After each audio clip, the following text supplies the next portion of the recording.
So this is from the 2019 Annual Awards Dinner given by the Forensic Science Association. The AAFS president, Dr. Don Mills, surprised his audience with the legal complexities of a bizarre death. Here's the story. On March 23, 2018, the medical examiner viewed the body of Ronald Opus and concluded that he died from a shotgun wound to the head. The decedent had jumped from the top of a 10-story building intending to commit suicide. He left a note to that effect indicating his despondency. As he fell past the 9th floor, his life was interrupted by a shotgun blast passing through a window which killed him instantly. Don't worry, it has a happy ending. So here's a building. A guy jumps to commit suicide. But he's only fallen a floor or two, and a shotgun blast comes out the window and kills him. Okay? So, as he fell past the 9th floor, his life was interrupted by a shotgun blast passing through a window which killed him instantly. Neither the shooter nor the decedent was aware that a safety net had been installed just below the 8th floor level to protect some building workers, and that Ronald Opus would not have been able to complete his suicide the way he intended.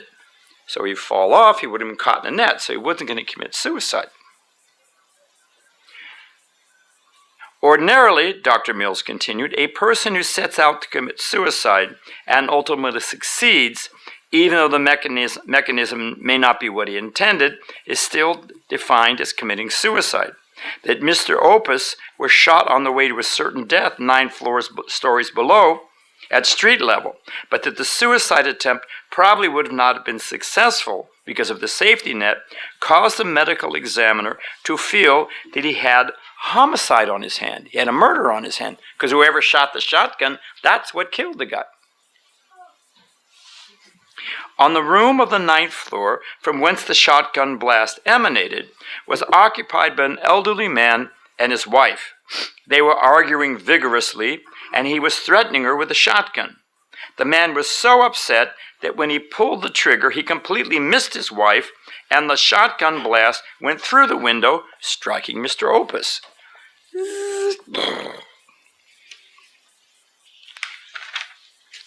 When one intends to kill subject A, but kills subject B in the attempt, one is guilty of the murder of subject B.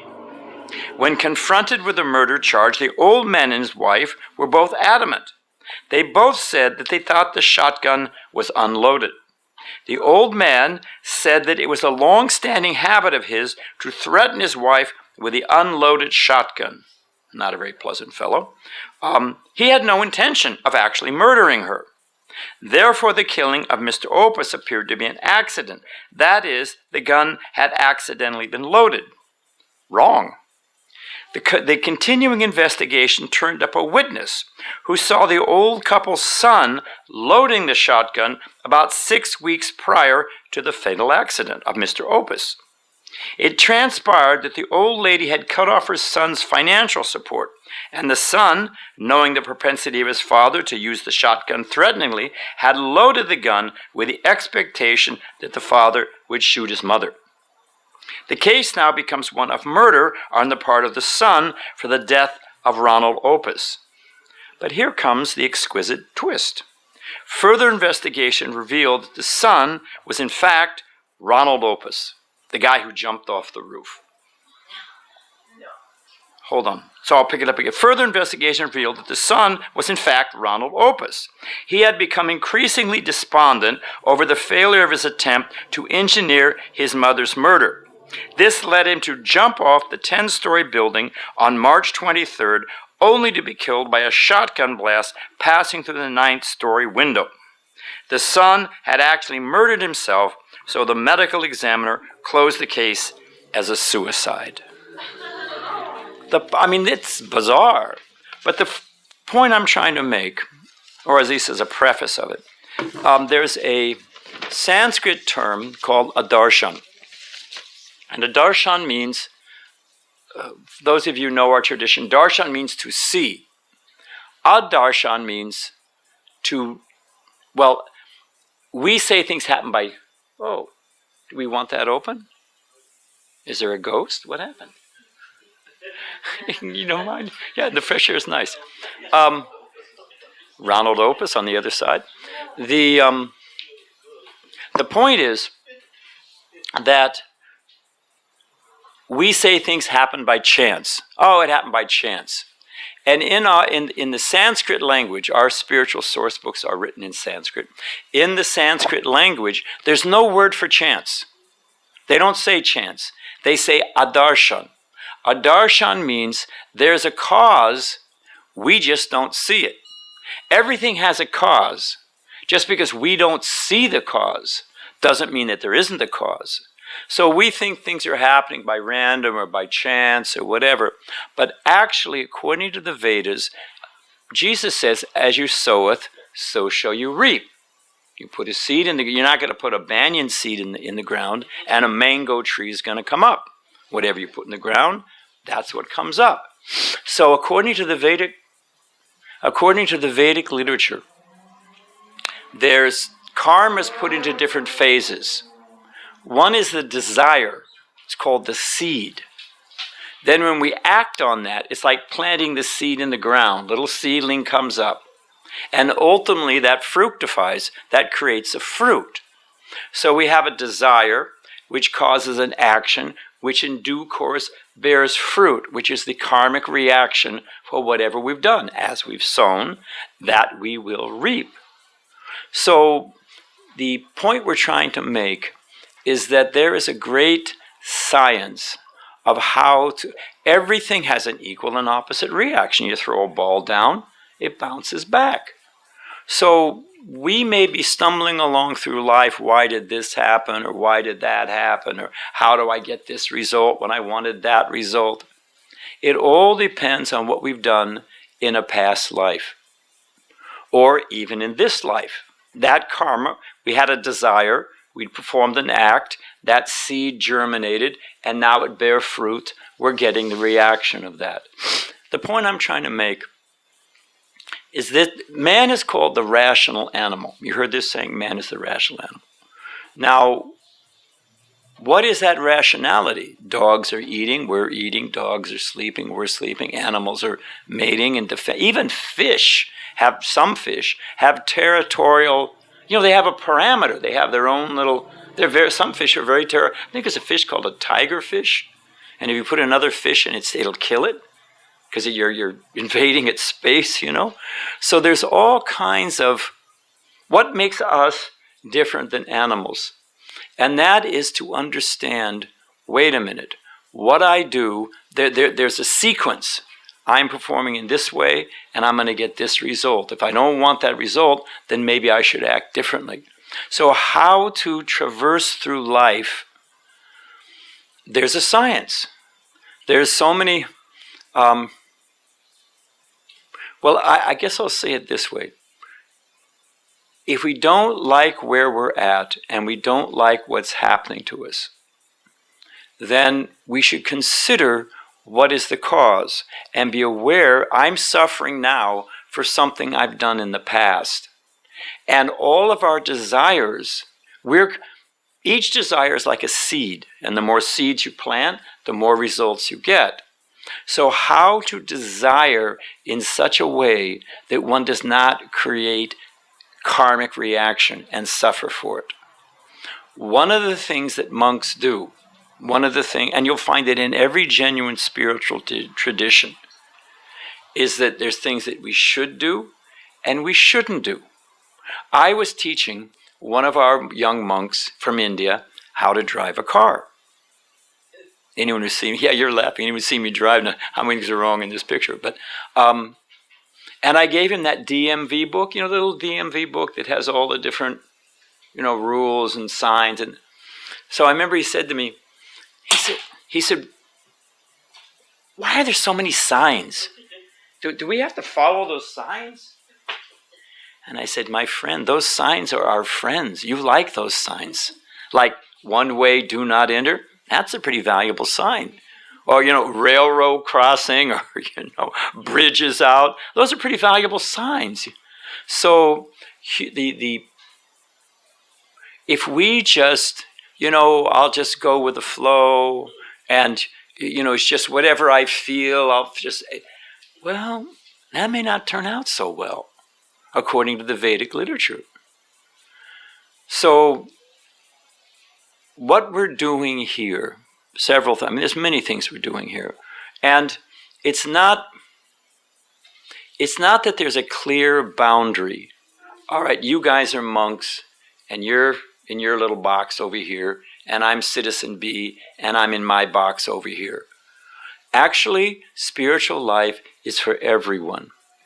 Doesn't matter whether you're just like in society, there's doctors, there's lawyers, there's chemists, there's teachers, there's carpenters, and they make the whole thing run. So there's some people who are dedicated full-time as monks and teachers. Just like you got teachers who, that's what they do, they're teachers. So we are spiritual teachers, that's what we do. But the principles can be practiced by everyone. So I don't want to talk too long today. I want to see if you guys have some questions. But let me ask you a question. What is, for those of you who memorized everything I just said, what is the first thing, what generates karma, this cycle of the seed, and then it sprouts, and then it bears fruit? So, who said desire? Way to go. Yeah, 10 points for you.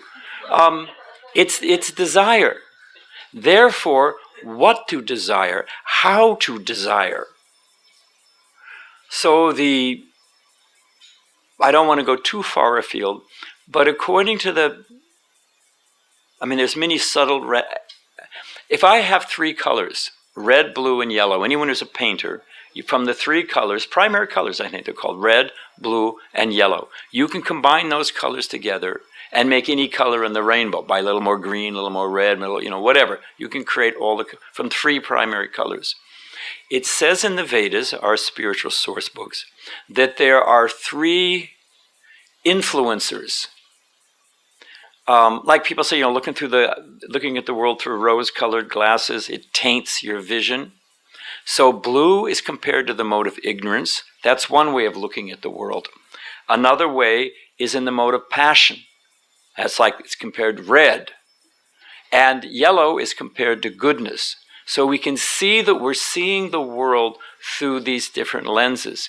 And according to what mode of nature we're in, if we're you meet some guy drunk, passed out on the street. He's obviously in a miserable condition. But he's asking you, hey, can you give me a couple bucks? I need to get a little Ripple wine or Gallo wine or whatever, Obviously, it's ruined his life. But because he's in the mode of ignorance, he has a particular desire in that mode of ignorance. So, that's an extreme example. But you have the guys driving a red Ferrari, top down, flirting with the girls. He's in the mode of passion. That's all he's thinking about. He's hunting for women. There are people like that. They're profoundly in the mode of passion. There are people that are kind, that are charitable, that are patient. That's compared to the mode of goodness. So there's a science we don't eat meat. We don't eat onions and garlic. Well, is that I was an Italian in a past life and had too much garlic? What does that mean? What it means is what we eat affects our consciousness. And if we eat, it's in a can, it's been sitting on the grocery store shelf for 2,000 years. And you pop that open and microwave it. What's that? It puts your consciousness in the mode of ignorance. You eat, I don't even want to go into it, but meat is like 2 weeks old and rotting. Its natural state is a green-blue rot. I'm sorry to say that. We have a nice vegetarian dinner coming, but I hope I didn't spoil your appetite. But the point is, it's full of dyes and preservatives and what to speak of the karmic reaction. So it's in the mode of ignorance. Garbage in, garbage out. So part of a monk's life, if we want to plant the seeds of good karma, then the first thing we have to do is work on desires. And there are practices that you can practice at home. One reason we chant the Hare Krishna mantra. It's like a cosmic reset button. Our mind is thinking about so many things. So this person said this to me, and what about my job? Or, I got this bill to pay. So many things. He disrespected me. My girlfriend dumped me. So many things churning around in the mind. And it's like a whirlpool. You just get sucked into it. How to break free from that? What is a reset? What is a forget it? That's this Hare Krishna mantra, this meditation. Man means mind. Tra means deliverance. That which expands, that which relieves.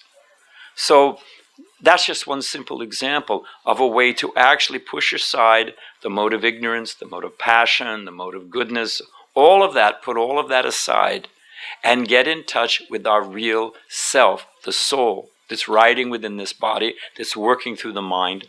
I met a doctor the other day, UCSD, he's a neurosurgeon, and he was saying that, if you can, he was saying that consciousness, we're all conscious. If I pinch my body, I feel it, you don't feel it. I'm conscious of my body, you're conscious of your body. We all have, I think, therefore I am. We've all got our consciousness. And consciousness, he was saying, consciousness is not just brain function. It's not just, this neurosurgeon was saying, well, I can go in there and doodle around with this section of the brain and you'll feel depressed. Or I can, stick an electrode in here and you'll see colors and hear heavenly music, So all consciousness is just the brain. But the brain is like a computer. If your computer crashes, perish the thought, your computer crashes, you can't function. But it's not that you personally, your individual consciousness is affected. You're working through that medium. If you lose your memory, people get amnesia. People get, a car accident or a concussion or something. Really, all it's the soul, which is conscious, is working through the brain. The brain is not creating consciousness, just like the computer doesn't create consciousness. It can affect your ability to act, but it's not the cause of your consciousness or your thought process. They're two separate things. So my point is how to get in touch with our real self, beyond the modes of nature, beyond our desires, beyond all of that. That is the science of yoga. What you eat, we go to bed early. The old saying was early to bed, early to rise, makes a man healthy, wealthy, and wise. I think it's from Ben Franklin. We monks have a different version of that. If we say early to bed, early to rise, you'll see Krishna before your eyes. Actually, it's a fact. If you go to bed early, sorry to all of you that are watching Netflix at 12 o'clock at night, and you don't have to do it. It's just that if I want to experience a higher level of consciousness, if I want to get in touch with myself, there's a science. That's what yogis and mystics and monks have been doing since time immemorial. And part of that is to clear the consciousness, get in touch with the real self, and to purify our desires, because desires are the seed that create that whole chain of karmic reaction. Whatever we're experiencing now is from a seed we planted in the past. So how to learn to desire purely. And if we get in touch with the self, then we experience a higher level of consciousness. We learn how to desire purely. So that's just a little something on karma. Does anyone have any questions? And I'll tell you how this works. The way it works is I ask, does anyone have any questions? And everybody thinks, oh, the person next to me will ask a question. But all it takes is one brave soul. Now, we could get ready with Prashadam. I know she's got a question. We're going to get there. Oh, okay, good. Okay, good. Oh, no, you're not holding us up. So my understanding of karma was more that it was the law of action. So when you ask the question, like what starts karma and someone's desire, So for me, desire manifests more as like a thought. So that's more thinking versus action. So can we change our karma through thought alone, or does it have to manifest as action? You're actually completely correct. It says according to first there's thinking, then there's feeling, and there's willing. These are the preliminary mental states. First you think about it, there's thinking, then there's feeling, you get attached to it, then you will, I'm going to do this. And then when you do it, it actually plants the seeds and gets started. So when I say desire, it's the same thing as thought. Okay. And then from the thought, like you're thinking, oh, I had enough of this. Listen to this guy, I'm leaving.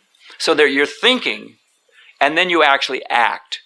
Or you think, geez, I really would like something sweet. Hey, I'm going to zip down to 7-Eleven and get an ice cream bar. So there's the feeling, that the subtle generation first, and then you actually act. But every action first goes through thinking, feeling, and willing. There's the subtle thought process first, and then it's kind of like, you turn on the key, but then you put the car in gear, then you start to move. So movement is the visible activity, but there's a whole series of acts that happen before that. But it rests on the same thing. If we purify desire, then it doesn't set the rest of that chain in action. When one is in touch with the self and in touch with the Supreme,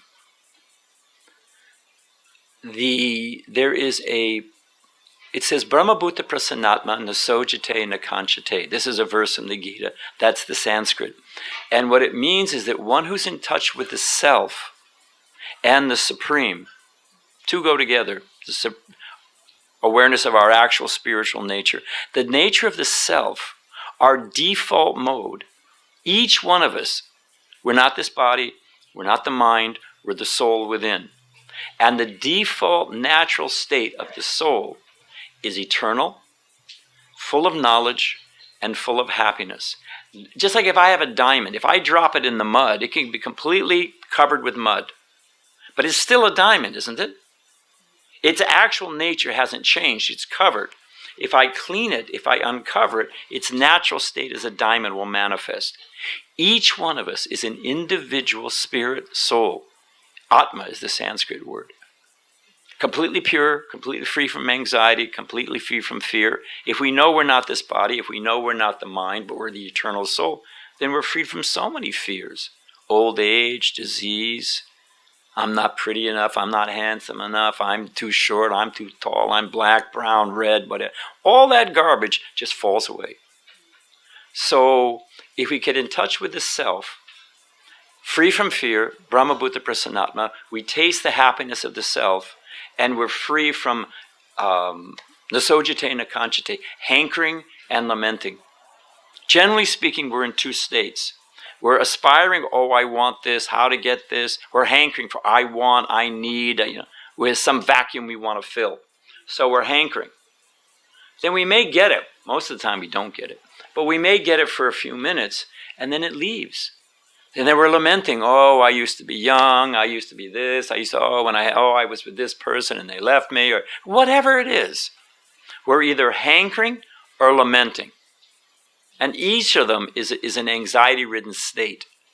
But if one is in touch with the actual self and the Supreme Self, one's completely satisfied. In that state, one doesn't generate all kinds of material desires that create more seeds, which generate more karma. Is that okay? Yeah, so could you reverse karma? So let's say you do an action, and so where's the rewind button? So, if it begins in the mind, if it begins with thought, could you kind of like positive think your way out of that? Well, generally speaking, because I don't want to go too theological on you, but the fact of the matter is, nothing is happening by chance. There's a purpose. According to our Vedic view, there's a purpose for this world. And this world, what happens, it's not just capricious. God is throwing thunderbolts or, whatever. There's a reason why things happen to us. the Latin root for the word education, it means to draw forth, to bring out, as from darkness into light. So everything that's happening to us is for a purpose. There's a lesson that we're meant to learn. That's why things are this world is not just a random place, we're just set free and running around in circles here. There's actually a purpose, and that purpose is to gradually come to the point of full consciousness, to realize ourselves as part and parcel of the Supreme Eternal Soul. That's the purpose of it. So if we learn that lesson, like if you go to school and let's suppose you're just super smart, you can skip first grade, you can skip second grade, you can skip ahead. Some people don't even, they spend a couple of years in school and they're in college. They just, at 15 years old, they're working at Oxford and on their PhD. So if generally speaking, what we've set in motion, we will suffer from. We will get and sometimes, out of the blue, somebody wins the lottery. I mean, why not the guy next to him, So it's based on they may have been very generous in their past. And in this life they're getting it. So generally speaking, you can't reverse things. But if you learn the lesson, then you don't need to go through it because there's a purpose. If you clue in, maybe being cruel, maybe being vain, maybe being, chasing after whatever ephemeral thing, that really didn't work out. Maybe there's more to life. Well, then you don't need to go through all the intermediate stages to come to that realization. The purpose of this world is to come to deep realizations of ourself, and that this world is not happening by chance. Wherever there's design, there's a designer. That's just a fact of life. So if this world is designed, who's the designer behind it? What's going on here? So if one clues into that, then that's the way to minimize karmic reaction. I mean, there are, in the Vedas, certain things you can do. Like if you give in charity, you can counterbalance something. It's called prayaschita. That if this is coming, if they say the light at the end of the tunnel is the train coming at you. So if somehow or other some karma is coming at you, there are some things that you can do to counterbalance it, but it's only token, because the desire, you're just going to generate more, because as long as you've got the desires for material aggrandizement or fulfillment, it's going to keep going. So the example they give in the Vedas is you can take an elephant and bathe it. In India you see elephants walking around, you see camels, dancing bears, it's a circus at every moment. But you can take an elephant and you can scrub it. I've seen them do it for weddings and stuff like that. You scrub the whole, and it's nice and clean. You know what the elephant will do when it gets out of the river? First thing it does? Not roll in the, but it throws dirt all over them. I don't know why. Maybe they got an itch or whatever. Keep the insects off. Oh, there it is. So you bathe it, but it goes right back and does the same thing again. So what's the use? So there are subtle material sciences for counterbalancing karma. But it just staves off one, and while you're staving off that one, you're creating a whole bunch of other ones. So why not go to the root of the thing? And the root of the thing is to change desire. Otherwise, we're just cycling through those modes of goodness, passion, and ignorance. Is that all right? Yeah. Okay. Anybody else have? That was a good question, by the way. Anybody else got a question? Yes, my friend. And what's the time? Okay, so we'll take one more. We'll take your question, and then while they're serving up prasad, we can take a few others. So, listening to it's on. Okay. Listening to the story that you started with, and our friend Robert Opus, yeah. Is there shared karma? I mean, the Father had an intent in his heart. Even karma's far out. If he doesn't load it, he's still in his heart wants to have that action happen to his wife. It is. I get Ron's, I get how that. Hey, no, he didn't actually want to kill his wife, but that's part of the story. He was just loving America. He was just threatening her with a gun.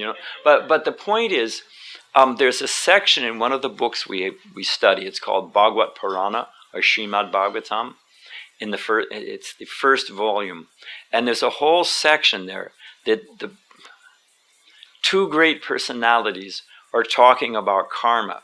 Well, this was caused by this. Well, this was caused with this. But if this hadn't happened, then this. And it's a whole explanation. And karma, ultimately they conclude that karma is so complicated. Like, you get the flu. Was it that doorknob you touched? Or was it the guy who sneezed down you? Or was, ultimately karma is so complex. And from this life and you'll never really get to the bottom of figuring the whole thing out. And yes, there's nation karma, there's family karma, so there's collective karma. There's all kinds of ways that it mixes and balances. But you know the story of Alexander the Great and the Gordian knot? I'll tell it just quickly.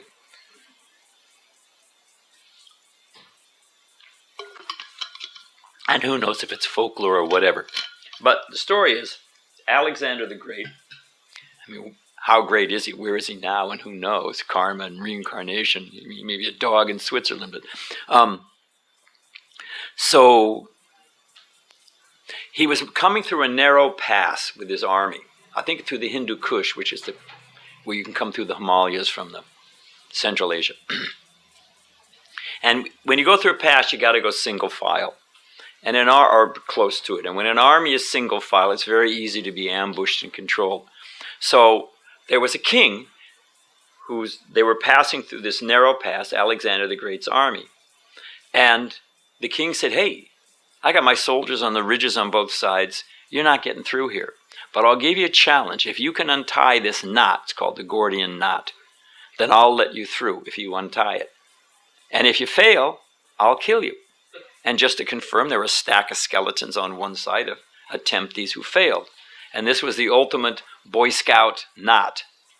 So what to do? The story goes that Alexander took a sword out and with one fell swoop, cut the thing and it just unraveled. So on one hand, with one swoop, he unraveled the thing. So karma is so complicated, we'll never really figure it out and how to counterbalance it. And when I was a kid, I saw National Geographic.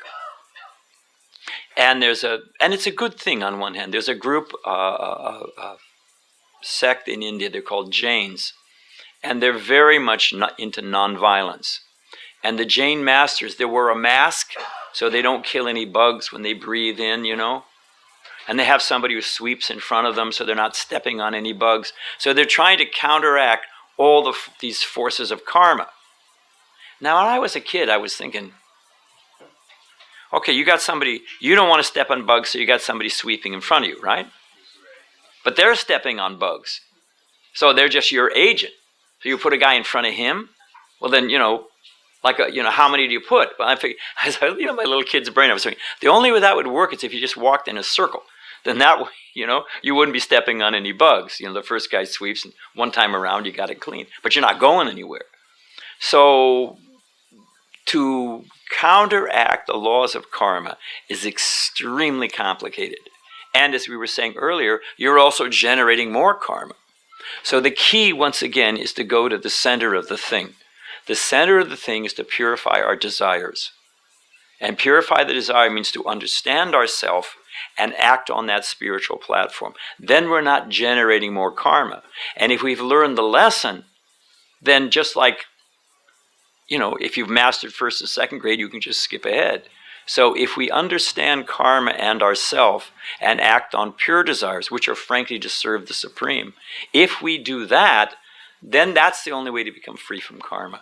Otherwise, you'll never get to the bottom of it and you'll never get out of it. And we're always, you ever see a Rube Goldberg cartoon? The guy, I don't know what, pulls the lever and then rings a bell, and then the dog barks, and the cat runs, and the cat's got something tied to its tail, and it all goes in a big circle, and it ultimately comes back and pulls a lever, and the guy gets kicked in the rear end. He's looking this way, and this whole cycle of karma comes back. Whack! He gets kicked from behind. Karma is like that. It is extremely complicated. So therefore, go to the root of the thing and purify desire. Is that? Yes. All righty. So I think we should start serving out the prasadam, the dinner. And why they're serving it out, anybody else have a question? I know, but let's see if they have another, because why they're serving out, The lectures are ready. Oh, so people go out to them. Oh, okay, then go ahead. Thank you very much for sitting so patiently. Hare Krishna. But the bottom line is this. The bottom line is to chant the holy name of the Supreme. It actually is the fastest, most efficient way to come to the level of pure consciousness. By chanting the holy name, the Hare Krishna Maha Mantra, or any other name of God. This one is considered the most potent in this age. But that will cleanse the mind and the heart and will come to the point of pure desire. And that will actually deal with karma. Everything else is like you get your finger in the dike. Okay.